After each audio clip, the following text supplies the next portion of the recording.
नमस्ते बच्चों। साहित्य सागर के छठे पाठ बड़े घर की बेटी, जिसके रचयिता हैं श्री मुंशी प्रेमचंद जी, वह लेकर मैं आज आपके सामने प्रस्तुत हूँ। इस पाठ के माध्यम से लेखक ने यह सिद्ध करने की कोशिश की है, यानी उनका यह उद्देश्य है, इसे आप उद्देश्य में भी लिख सकते हैं, कि किसी भी घर में पारिवारिक शांति और सामंजस्य बनाए रखने में घर की स्त्रियों की अहम भूमिका होती है। घर की स्त्रियां अपनी समझदारी से टूटते और बिखरते परिवारों को जोड़ सकती हैं। साथ ही लेखक ने संयुक्त परिवारों की उपयोगिता को भी, संयुक्त परिवार की हमारे जीवन में जो संयुक्त परिवार होता है, ज्वाइंट फैमिली होती है, तो उसकी हमारे जीवन में क्या उपयोगिता है, इसे लेखक ने स्पष्ट करने की कोशिश की है। बड़े घर की बेटी में जो मुख्य पात्र है आनंदी, वह एक बहुत बड़े विशाल घराने से आई थी, लेकिन तब उसे बड़े घर की बेटी कहकर नहीं सराहा गया, बल्कि जो उसने काम किए, जो उसने अपने, जिस प्रकार से उसने अपने ससुर बेनू माधव को माफ कर दिया, अपने देवर लाल बिहारी को उसने माफ कर दिया, तो इसी कारणवश उसके हृदय में जो बड़प्पन की भावना थी, जो ग्रेटनेस था उसके हृदय में, किसके हृदय में? आनंदी के हृदय में। इसीलिए आनंदी बड़े घर की बेटी कहलाई। शीर्षक की सार्थकता में भी आप इन बातों को लिख सकते हैं, जो बातें मैंने अभी अभी आपसे कही है। इस कहानी में मुख्य पात्र है, सबसे पहला पात्र है, यहाँ इस कहानी में मुख्यतः चार जो इसमें मुख्य पात्र हैं, आनंदी है, श्रीकंठ है, लाल बिहारी है और बेनी माधव है।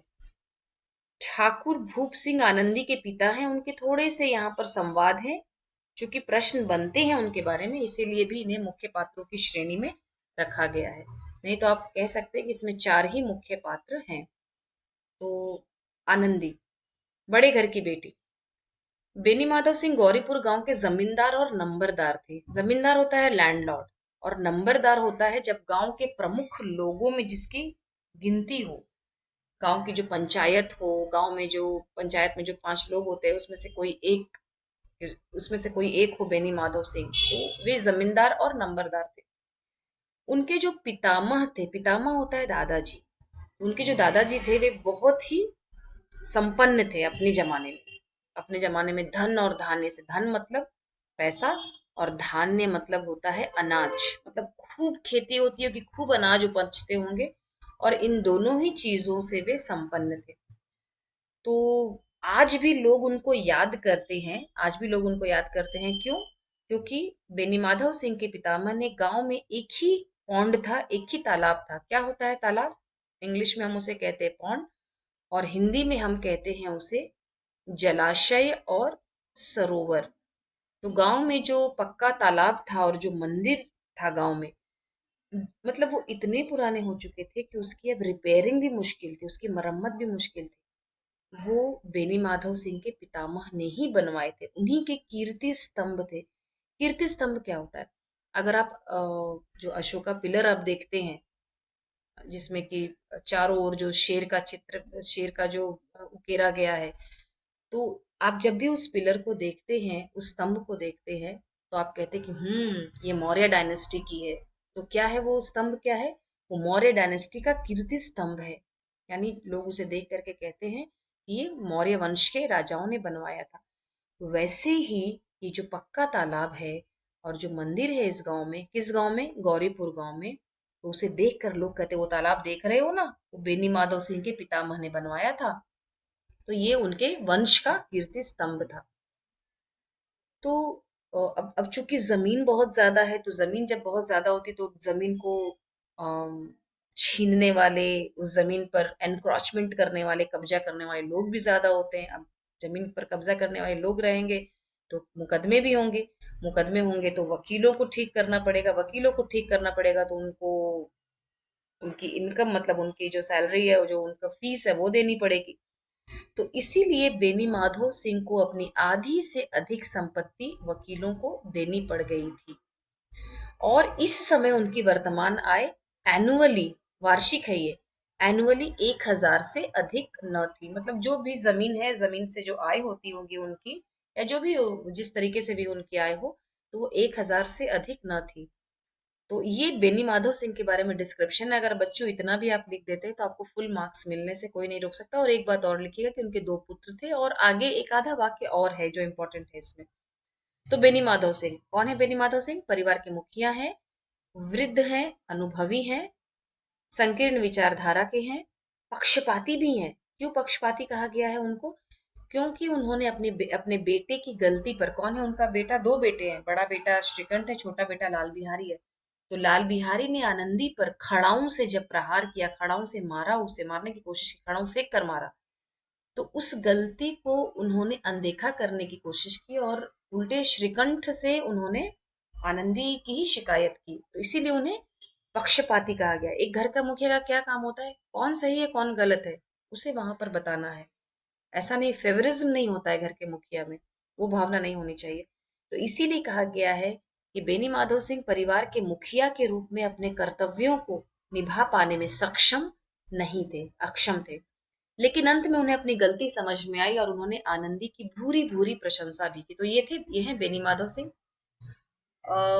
ये जो पेज है, इस पेज में सभी शब्दार्थ दिए गए हैं जो भी हमने प्रीवियस पेज का पढ़ा है। तो आपको ये बहुत ही आपके लिए फायदेमंद होगा, आपको लाभ होगा इससे। तो ये उनके पितामह है, बेनी माधव सिंह के पितामह। जस्ट एक कहीं से भी इंटरनेट से एक पिक्चर लिया गया है। और वकीलों को बेनी माधव सिंह जो है अपनी आधी से अधिक संपत्ति वकीलों को भेंट कर चुके हैं। बेनी माधव सिंह के पितामह किसी समय में बहुत रिच थे, बहुत ही धन धान्य से परिपूर्ण थे। गांव का एकमात्र मंदिर, गांव का जो तालाब है, सब इन्होंने बनवाया था। और बेनी माधव सिंह की वार्षिक आय 1000 से अधिक नहीं थी। ठाकुर साहब के दो बेटे थे, बड़े का नाम श्रीकंठ सिंह था, मैंने आपको पहले से ही बताया है, बड़े का नाम श्रीकंठ सिंह था। और उसने बहुत दिनों के परिश्रम और उद्योग के बाद बीए की डिग्री प्राप्त की थी। आगे हम पाएंगे कि उसने अंग्रेजी विषय में बीए की डिग्री प्राप्त की थी, आगे पढ़ेंगे आगे की पैराग्राफ में। और अब एक दफ्तर में वे काम करते थे। ये डिस्क्रिप्शन दिया गया है उनके बड़े बेटे श्रीकंठ का। और इसके बाद यहाँ से यहाँ तक फिर से लाल बिहारी सिंह के बारे में बताई गई ये बातें कि लाल बिहारी कैसा था। वो बहुत ही स्वस्थ था और एक पहलवान कैसा नजर आता है वही पहलवान था। ये एक हम जो दुबले पतले होते हैं उन्हें हम कहते हैं गहरा बदन, और जो जिनकी मांसपेशियां हो, मस्क्यूलर हो, उसे हम कहते हैं दोहरा बदन। तो वैसा ही दोहरे बदन का सजीला सजीला जवान था, मतलब एकदम स्वस्थ नजर आता था। भरा हुआ मकुड़ा था, चौड़ी छाती थी। और एक क्या बात थी उसमें कि भैंस का 2 सेर ताजा दूध वह सवेरे उठकर पी जाता था। मतलब अपने स्वास्थ्य को ठीक रखने की वह हर संभव कोशिश करता था। लेकिन जो श्रीकंठ सिंह थे, श्रीकंठ सिंह अपने बड़े अपने ये बड़े भाई थे और अपने छोटे भाई से बिल्कुल अलग थे।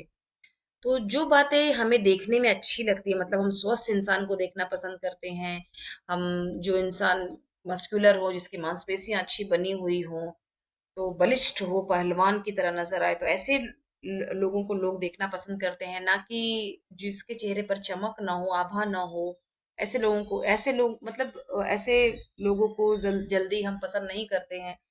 तो श्रीकंठ ने क्या किया था, इन नेत्रप्रिय गुणों को उन्होंने क्या किया था, न्योछावर कर दिया था। न्योछावर करना मतलब सैक्रिफाइस कर दिया था। कौन से नेत्र प्रिय गुण? तो स्वस्थ दिखने के लिए, मस्क्यूलर बनाने के लिए अपने आप को, आपको पता है ना मसल्स बनाने के लिए आपको कितना समय आपको जिम में देना पड़ता है, तब जाकर के आपके मसल्स बनते हैं। तो उन्होंने जिम जा करके या पहलवानी करके अपने समय को उन्होंने खर्च नहीं किया, बल्कि जो नेत्र प्रिय गुण है उन्हें उन्होंने बीए की डिग्री प्राप्त करने के लिए इन्होंने सैक्रिफाइस कर दिया, न्योछावर कर दिया। और इन 2 अक्षरों को पाने के लिए उन्होंने इतनी मेहनत की कि उनका शरीर जो है वह निर्बल हो गया, कमजोर हो गया, और उनके चेहरे से मानो आभा, चमक लुप्त हो गई थी, गायब हो गई थी, मानो उनके चेहरे से आभा। ये वापस शब्दार्थ हैं उसके लिए। तो शब्दार्थ है, कहीं एक है कहीं दो है, तो आप इसके आपकी मदद करेंगे ये शब्दार्थ। लाल बिहारी सिंह कैसा था? लाल बिहारी सिंह, ये उसका डिस्क्रिप्शन आप देख रहे हैं। वो पहलवानी का बहुत शौक था, मुगदर की जोड़ी उसके हाथों में भी, और ये मुगदर की जोड़ी उन्हें उनके बड़े भाई ने ला करके दी थी, ऐसी मुगदर की जोड़ी, क्योंकि उन्हें मालूम था उनके छोटे भाई को पहलवानी का बहुत शौक है। तो बेनी माधव सिंह के छोटा बेटे का नाम है लाल बिहारी सिंह। लाल बिहारी सिंह ने गलती की थी, लेकिन अपने बड़े भाई का वह बहुत सम्मान भी करता था। अनपढ़ रह गया था क्योंकि उसका ज्यादा समय लग गया था अपने शरीर को बनाने में और पहलवानी करने में। अनपढ़ और उज्जड़ था। उज्जड़ मतलब होता है कि जिसमें एटिकेट ना हो, जिसमें बात करने का तरीका ना हो, जिसमें शालीनता ना हो, जिसे समझ में ना आए कि कब किससे कैसे किसके साथ कैसा व्यवहार करना चाहिए। बहुत मनमाना व्यवहार करता था। जब जैसे मन में आएगा इस तरह से, जैसे खाना बन गया लेकिन उसके बाद भी कुछ पकाने के लिए वो ले आया वहां पर, तो बहुत ही मनमाना व्यवहार था उसका। अनुशासन में नहीं था, वो अनुशासनहीन था। अपनी भाभी यानी आनंदी पर खड़ाऊं से उसने प्रहार किया था। ये खड़ाऊं का चित्र है। क्रोधी स्वभाव का था। क्रोधी मतलब छोटी छोटी बातों पर क्रोध करना और अपने आप पर नियंत्रण न रखना और कुछ भी कर जाना, उसे हम कहते हैं क्रोधी स्वभाव। और आपको मालूम होगा कि जो व्यक्ति अपने इमोशंस पर, अपनी भावनाओं पर नियंत्रण नहीं रखता, उसे अंततः पछताना पड़ता है, और वैसा ही इसके साथ भी हुआ था। अंत में लाल बिहारी पछता रहा था और अपनी भाभी से अपनी गलती के लिए वह क्षमा प्रार्थी भी था। आप देख रहे हैं कि वो कैसे क्षमा मांग रहा है, और ऐसा ही इस पाठ में भी हुआ है। तो अगर आप इतना डिस्क्रिप्शन लिख देते हैं लाल बिहारी सिंह के लिए, तो पूरे अंक आपके हैं। ये है मुगदर। मुगदर आप में से मुगदर पेलना होता है, उसे कहते हैं मुगदर पेलना। मुगदर चलाई नहीं जाती, मुगदर माथे के ऊपर से इस तरह से घुमा करके या कंधे के चारों ओर से घुमा करके पेली जाती है। तो वापस फिर से यहाँ पर सभी शब्दार्थ है यहाँ पे। श्रीकंठ सिंह अंग्रेजी विषय में उन्होंने डिग्री तो प्राप्त कर ली थी, लेकिन पाश्चात्य सभ्यता के पिछलग्गू नहीं थे। ऐसा नहीं था कि पाश्चात्य सभ्यता के पीछे पीछे चल रहे हैं, उसी को अपना रहे हैं।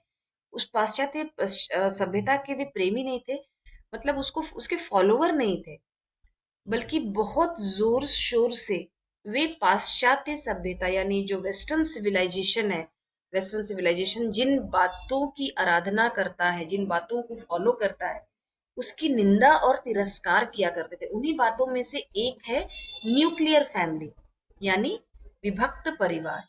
तो पाश्चात्य सभ्यता विभक्त परिवार को फॉलो करती है, बाय एंड लार्ज विभक्त परिवार को फॉलो करती है। उनका ऐसा है कि भाई बच्चा 17-18 साल का हुआ नहीं कि बच्चे को इंडिपेंडेंट कर दो, बच्चे को अलग अलग हो जाना चाहिए, माता पिता को अलग हो जाना चाहिए, इन सब बातों को फॉलो करते। लेकिन श्रीकंठ सिंह पाश्चात्य सभ्यता के प्रेमी नहीं थे, बल्कि उसकी निंदा करते थे। निंदा करना मतलब आलोचना करना, क्रिटिसाइज करना, उसमें क्या क्या खराबियां हैं, अगर हम क्या क्या हमारे समाज को क्या क्या नुकसान है, इन सब बातों को वे प्रमोट किया करते थे। तो वे किस चीज को प्रमोट नहीं करते थे?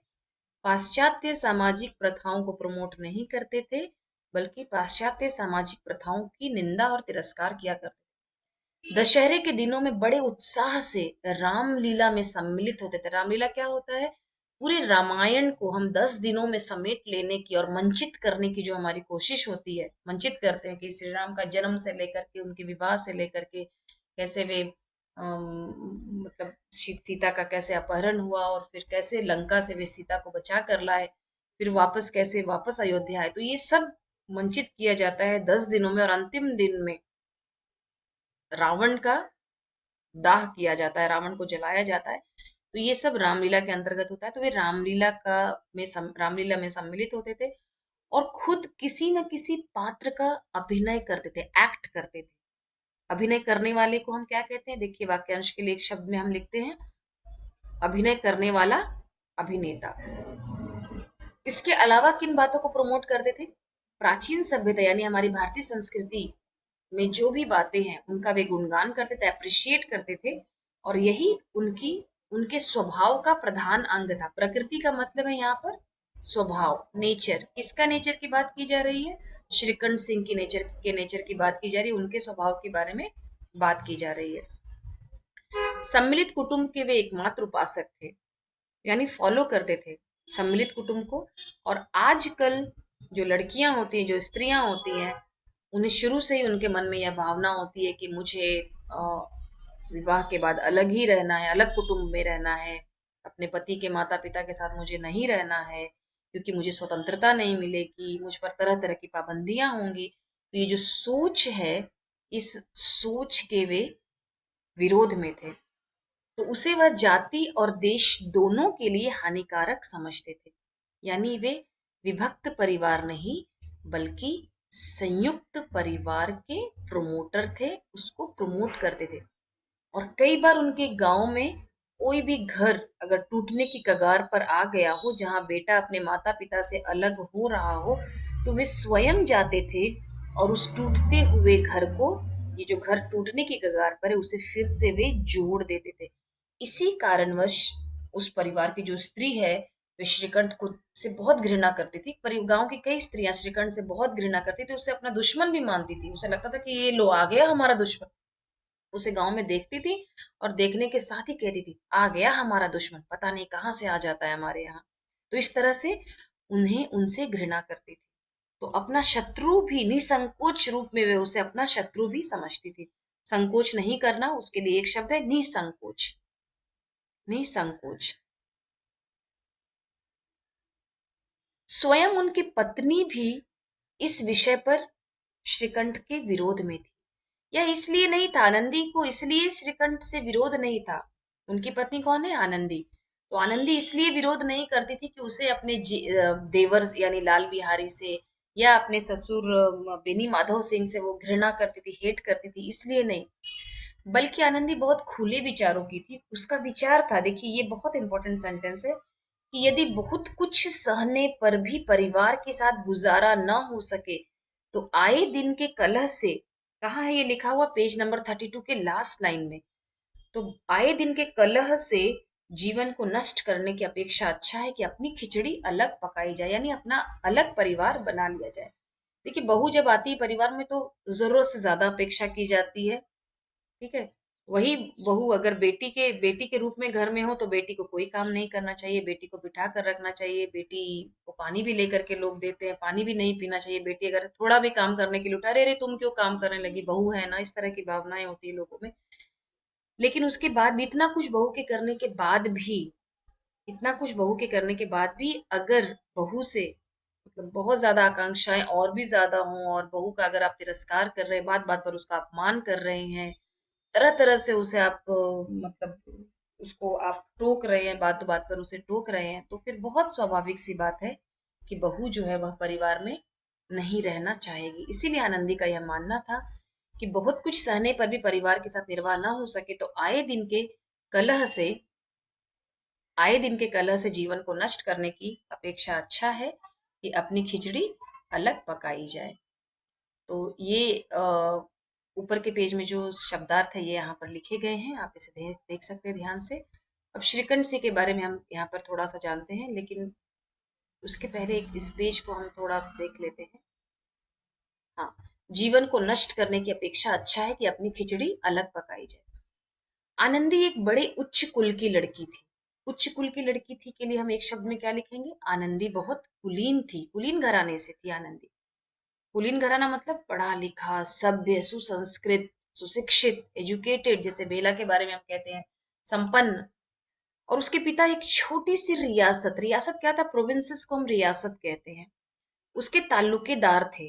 तालुकेदार मतलब उस प्रोविंस में बहुत सारे तालुका होंगे, तालुका आपको पता है, तालुका होंगे, और उस तालुका की देखभाल करते होंगे, उसका वो पूरा उस तालुका के ओवरऑल वो देखभाल करते होंगे। तो उसके तालुकेदार थे, बहुत धन था घर में। तो ठाकुर भूप सिंह की 4 बेटियां थी। ठाकुर भूप सिंह की 4 बेटियां थी। जो बातें यहाँ पैराग्राफ में मैं पढ़ूंगी उससे अच्छा मैं आपको यहाँ समझा रही हूँ, समझाने से ज्यादा अच्छी तरीके से आप समझ सकते हैं। उन 4 बेटियों में सबसे छोटी बेटी थी आनंदी। तो आनंदी सबसे छोटी थी, सबसे सुंदर भी थी और सबसे अधिक गुणवती भी थी। और कदाचित, शायद, ऐसा लेखक का विचार है कि शायद सबसे छोटी संतान से मतलब माता पिता को बहुत प्रेम होता है, तो भूप सिंह उसे बहुत प्यार भी करते थे। यहाँ लिखी गई है ये बात। और ठाकुर साहब बहुत बड़े धर्म संकट में थे कि आनंदी का विवाह कहाँ करे, क्योंकि 3 बेटियों का विवाह उन्होंने इतने भव्य तरीके से किया था, तीनों बेटियों का विवाह, कि उनके पास अब चौथी बेटी आनंदी का विवाह करने के लिए इतना धन उनके पास नहीं बचा था। तो एक यह वजह थी कि धर्म संकट में, दूसरी वजह यह थी कि वे नहीं चाहते थे कि आनंदी का विवाह वे किसी अरे गहरे नत्थु खैरे के साथ कर दे, यानी किसी भी आम इंसान के साथ कर दे। वे एक अच्छे व्यक्ति के साथ, एक शीलवान पुरुष के साथ, एक प्रतिभावान पुरुष के साथ, जो आनंदी की मतलब उसका ध्यान रख सके अच्छी तरह से, वे ऐसे व्यक्ति की खोज में थे और अनुभवी इंसान थे, समझ सकते थे किसी भी पुरुष को, वे पढ़ सकते थे। तो ऐसा ही हुआ कि एक दिन जब श्रीकंठ सिंह उनके पास किसी चंदे के लिए रुपया मांगने आए, तो भूप सिंह उनके स्वभाव पर रीझ गए। रीझना मतलब होता है मोहित हो जाना, लट्टू हो गए एकदम। तो रीझ गए, और धूमधाम से इतना रीझ गए उनके व्यवहार पर कि उन्हें लगा कि नहीं, इससे अच्छा वर तो मेरी बेटी के लिए मिल ही नहीं सकता। आपने एक ऐड देखा होगा जिसमें एक इंसान जो है, जो भी उसे दिखता था तो अपनी बेटी के लिए उसे लगता था कि अच्छा यही मेरी बेटी के लिए परफेक्ट वर है, एकदम परफेक्ट। तो वैसे ही भूप सिंह आनंदी के लिए जब ये श्रीकंठ सिंह उनके पास आए तो उनके व्यवहार से उन पर रीझ गए, और उन्होंने धूमधाम से श्रीकंठ सिंह का आनंदी के साथ विवाह उन्होंने करवा दिया। आनंदी, जैसा कि आपने पहले के स्लाइड में देखा, आनंदी बहुत बड़े घर से आई थी, और यहाँ जब आई तो श्रीकंठ सिंह बेशक बहुत अच्छे स्वभाव के थे, एक प्रतिभावान पुरुष थे, बहुत ही उदार चित्त थे, एक शीलवान पुरुष थे, और आनंदी से बहुत प्रेम भी था उनको।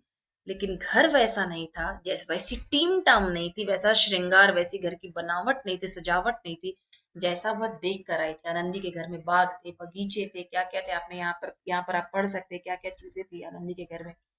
लेकिन यहाँ पर बाग कहाँ, जहां वह सैर करती, रेशमी रेशमी स्लीपर लाई थी, एक डोली नहीं थी जहां पर वो घूमती, तो मकान में खिड़कियां नहीं थी, जमीन पर फ्लोर नहीं था, बस मिट्टी का फर्श था, और ना ही दीवार पर तस्वीर थी। यानी वह बनावट, वह सजावट जैसा उसके ससुराल में था, उसके ससुराल में क्या क्या चीजें मतलब उसके मायके में क्या क्या चीजें थी। उसके मायके में एक विशाल भवन था, उसका घर में उसके पिता का एक विशाल भवन था, हाथी था, कुत्ते थे, झाड़ फानूस था। झाड़ फानूस क्या होता है मैं आपको दिखाती हूँ, झाड़ फानूस क्या होता है, एक मिनट। क्या क्या था आनंदी के घर में, यह हम देखते हैं, एक मिनट। आनंदी के बारे में हमने यहाँ देखा था, एक सेकंड बच्चों।